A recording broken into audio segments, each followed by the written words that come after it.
Hello students, जैसा कि मैं पिछले लेक्चर में ये बता के गया था कि हम कुछ प्रॉब्लम भी सॉल्व करने वाले हैं अगर कुछ बुक्स में कुछ प्रॉब्लम दिखी तो स्टूडेंट्स आज हम ऐसी दो प्रॉब्लम लेने वाले हैं जो कि आपको फर्स्ट चैप्टर और सेकंड चैप्टर दोनों से ही रिलेट हैं वो, और दोनों ही चैप्टर से अगर कोई मेरे पास में क्वेश्चन आता है न्यूमेरिकल तो उनको हम आज नेक्स्ट जो फर्स्ट और सेकंड लेक्चर से रिलेट आज जो लेक्चर होगा वो आपके दोनों फर्स्ट और सेकंड चैप्टर के न्यूमेरिकल प्रॉब्लम को क्या करेगा, सॉल्व करेगा। ठीक है, इसका मतलब ये हुआ स्टूडेंट्स कि आज के लेक्चर में आप ये अपने आप में भी देख पाएंगे कि क्या हम पिछले वाले जो भी टॉपिक्स थे वो भूल तो नहीं गए। ठीक है, सो स्टूडेंट्स जैसा कि मुझे एक प्रॉब्लम और स्टूडेंट्स ने बताई थी कि सर हमारे पास में बुक्स अवेलेबल नहीं है,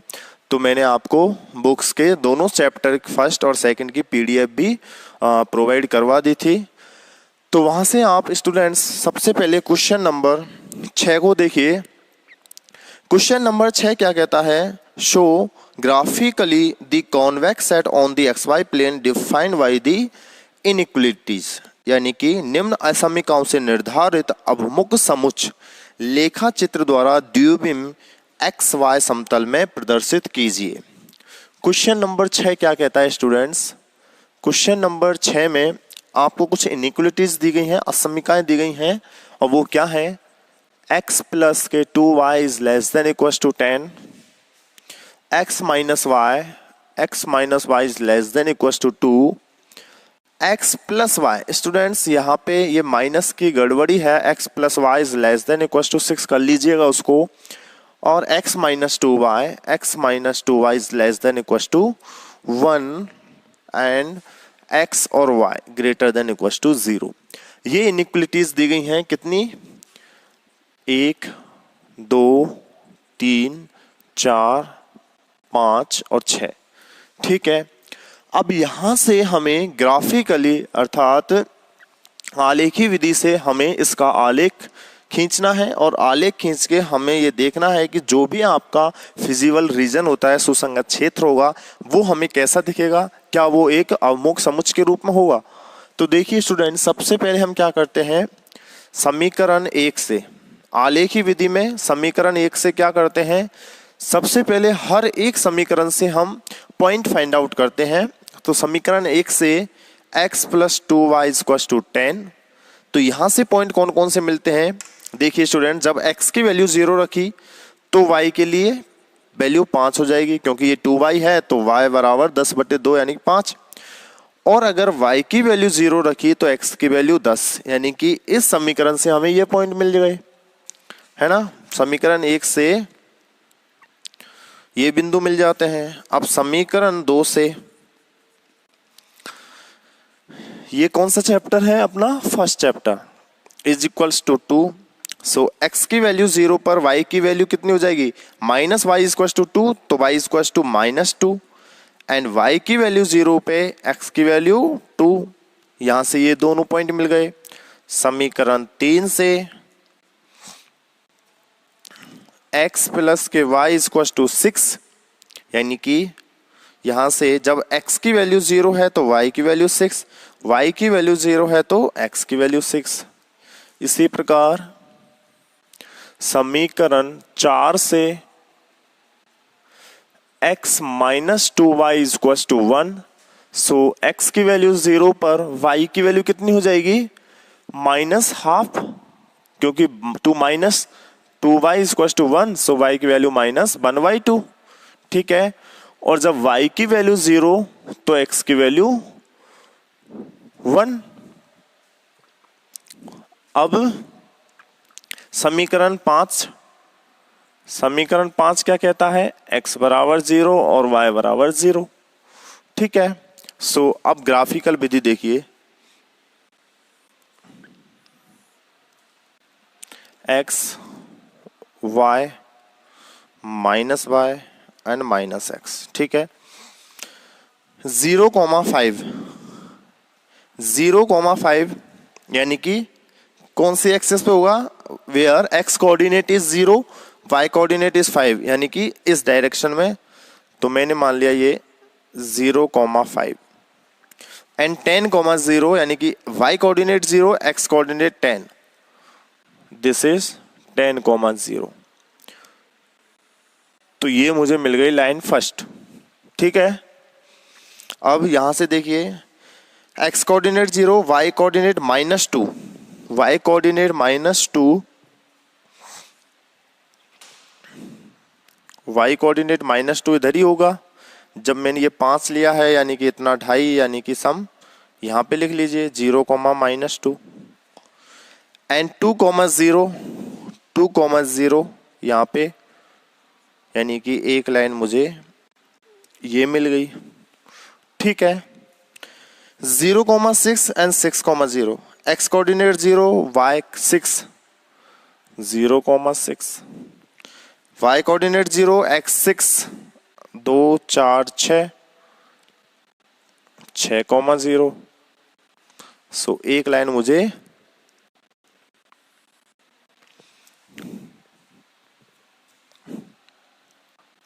कुछ इस तरीके से मिल जाती है।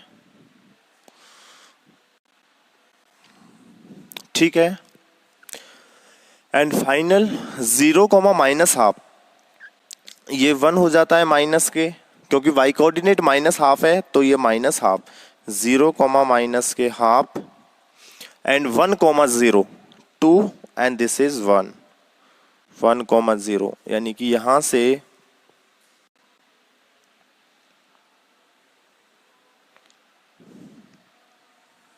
इस तरीके से। ठीक है, ये 1 थी। सेकंड इक्वेशन कौन सी थी?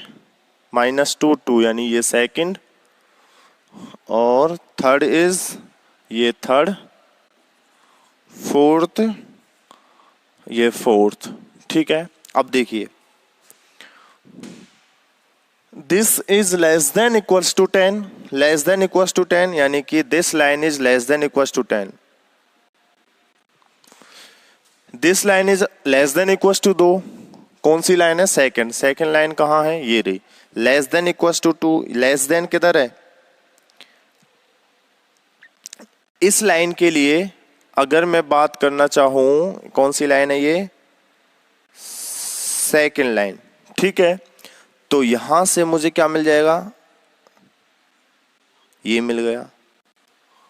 ठीक है, क्योंकि नेगेटिव वैल्यू है, नेगेटिव वैल्यू इधर भी नेगेटिव है, इधर भी नेगेटिव है। ठीक है, और fourth line less than equals to 1।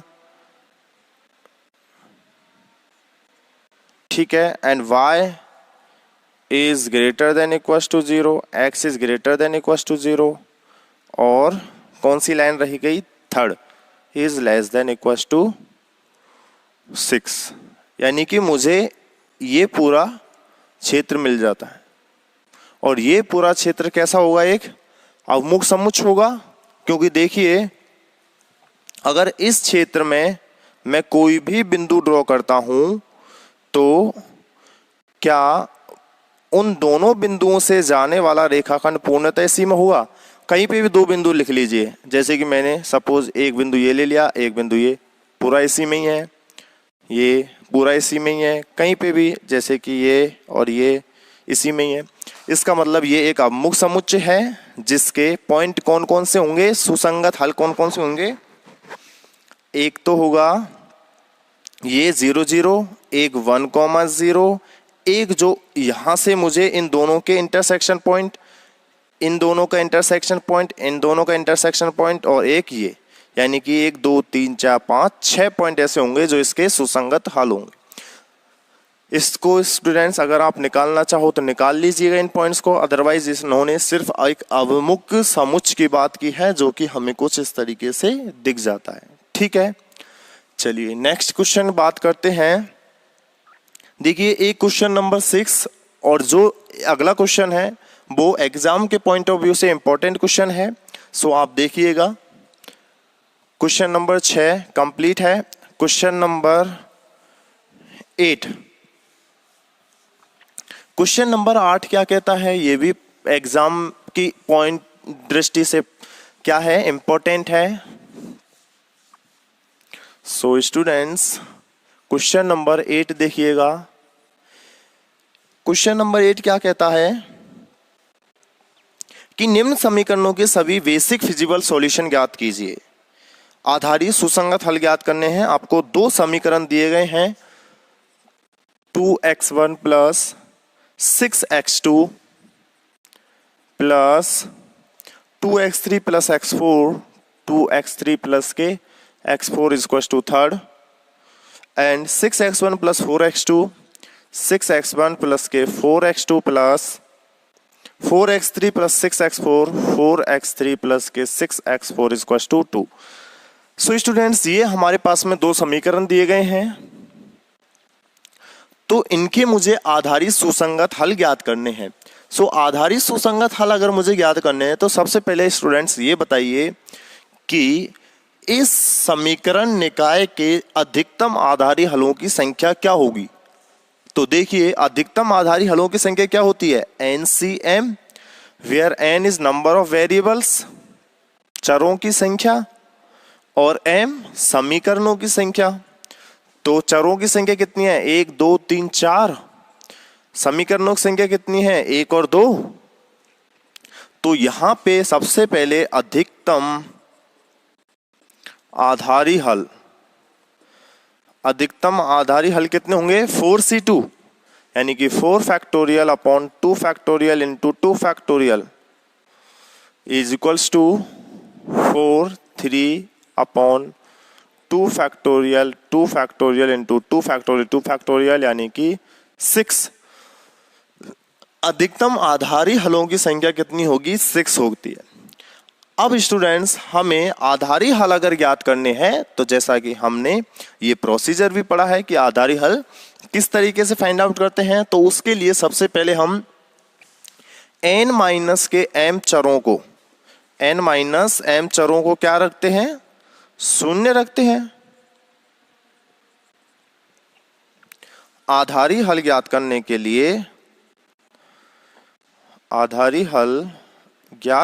के लिए n माइनस m चरों को शून्य रखते हैं, अर्थात n माइनस के m अर्थात 4 माइनस के 2 इक्वल टू 2 वेरिएबल कैसे होंगे 0 होंगे।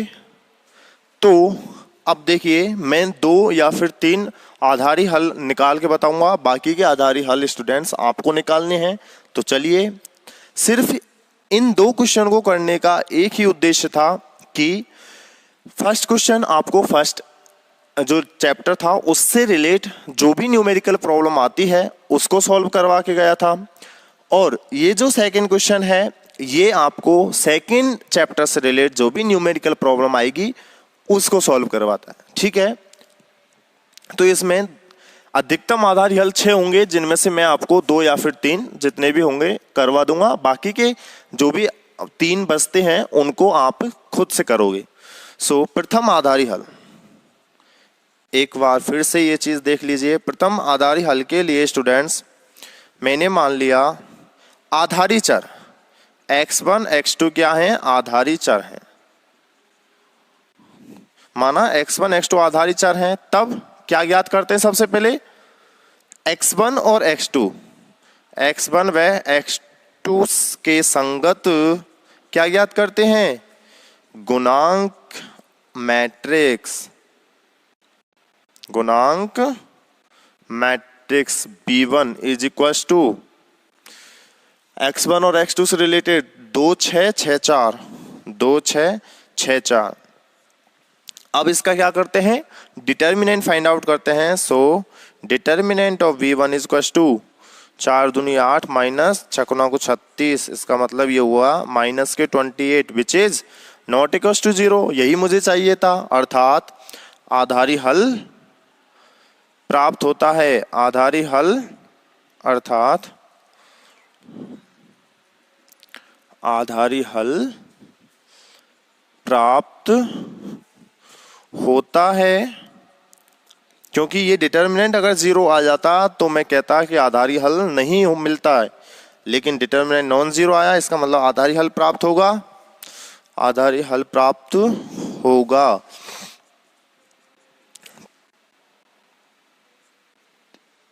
इसलिए x3 को 0 और x4 को भी 0 रखने पर, क्योंकि दो चरों को हम क्या रखते हैं, 0 रखते हैं। अब जब x1 x2 को मैंने आधारित चर मान लिया तो इन दो को मैं अनाधारित चर मान लेता हूं। तब समीकरण निकाय से समीकरण 1/2 से 2x1 प्लस के 6x2 माइनस 3 इक्वल टू 0, क्योंकि ये दोनों तो 0 हो गए, and 6x1 plus k 4x2 minus 2 equal to 0।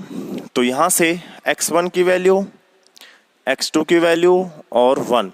So x1 के लिए माइनस के 12 प्लस 4 तिया 12, x2 के लिए माइनस 6 तिया 18 एंड प्लस के 4, एंड 1 के लिए 2 4 दूनी 8 माइनस 6 36, यानी कि x1 अपॉन 0, x2 अपॉन कितना हो जाएगा -14 इज इक्वल टू -1/28।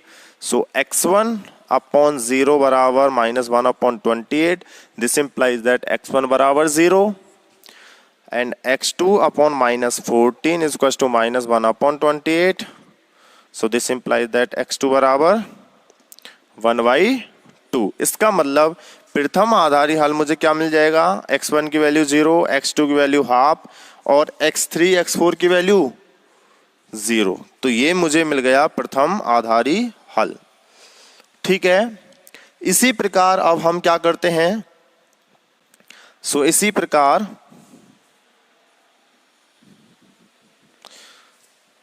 जिसको भी स्क्रीनशॉट लेना हो वो ले लीजिए। इसी प्रकार द्वितीय आधारी हल, द्वितीय आधारी हल के लिए मैंने क्या किया, माना x1 x3 को आधारी चर ले लिया, तब x1 तब x2 और x4 तब x1 और x3 जो हैं, x1 x3 आधारित चर ले लिए, तब x1 और x3 के संगत गुणांक मैट्रिक्स B2 मान लेते हैं। x1 x3 से 2 6, x3 से 2 4, this is 2 and 4। So determinant of B2 is equals to 4 दूनी 8 माइनस 6 दूनी 12। So this is equals to -4, not equals to 0। इसका मतलब ये हुआ आधारी हल प्राप्त होगा। इसलिए x3 यानी कि x2 की वैल्यू 0 हो जाएगी, क्योंकि अब हमने x3 को आधारी चर माना है।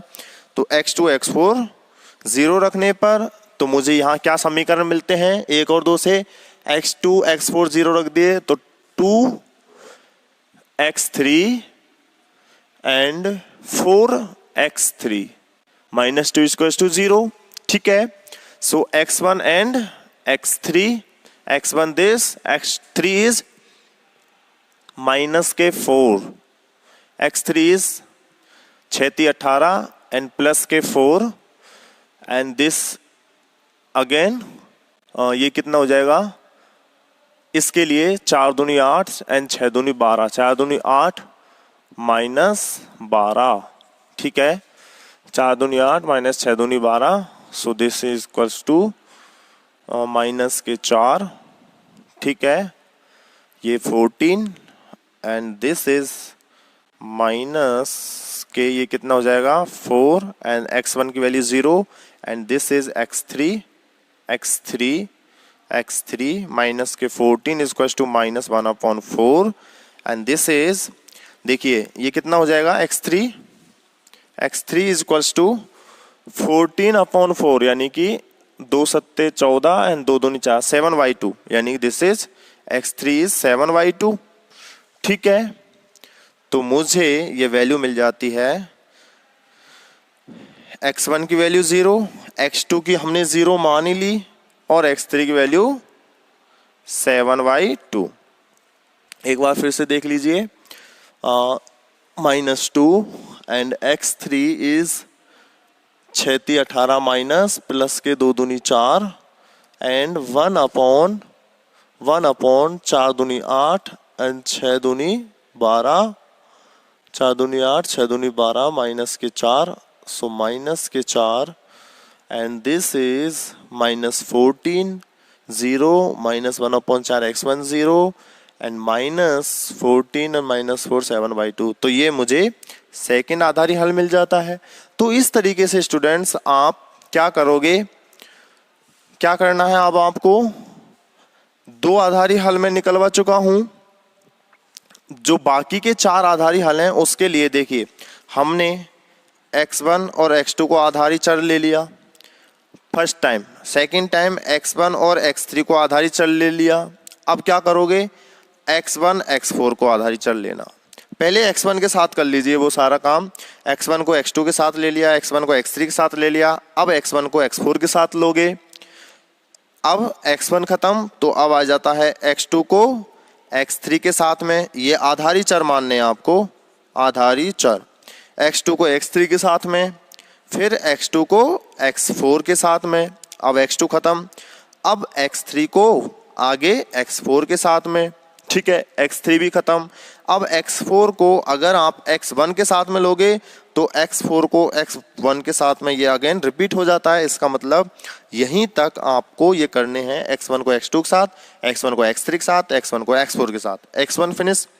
फिर x2 को अगला वाला x3 के साथ, फिर x2 को x4 के साथ, अब x2 खत्म। फिर x3 को x4 के साथ, x3 खत्म। अब जब x4 को आप लोगे तो x1 के साथ करोगे तो वो ऑलरेडी आप ले चुके हैं। इसका मतलब आपके पास में 1 2 3 4 5 6, जब इस तरीके से आप 6 फॉर्मेट में आधारी चर मानते हैं तो आपको 6 आधारी हल मिलते हैं। और आप ये इस तरीके से आधारी चर मान के बाकी के 4 आधारी हल आप खुद से निकालोगे और देखोगे कि क्या आपको आधारी हल 6 जो मिलते हैं उनमें कितने आधारी हल सुसंगत हैं। सुसंगत का मतलब कितने आधारी हल के लिए ये जो कोऑर्डिनेट की वैल्यू है, यानी कि जो चरों की वैल्यू है वो कहीं नेगेटिव तो नहीं आ रही किसी के लिए।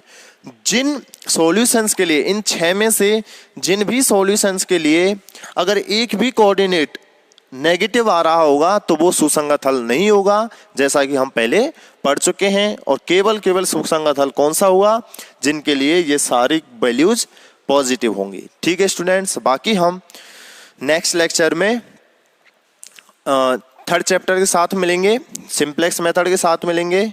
अभी के लिए इतना ही, थैंक यू।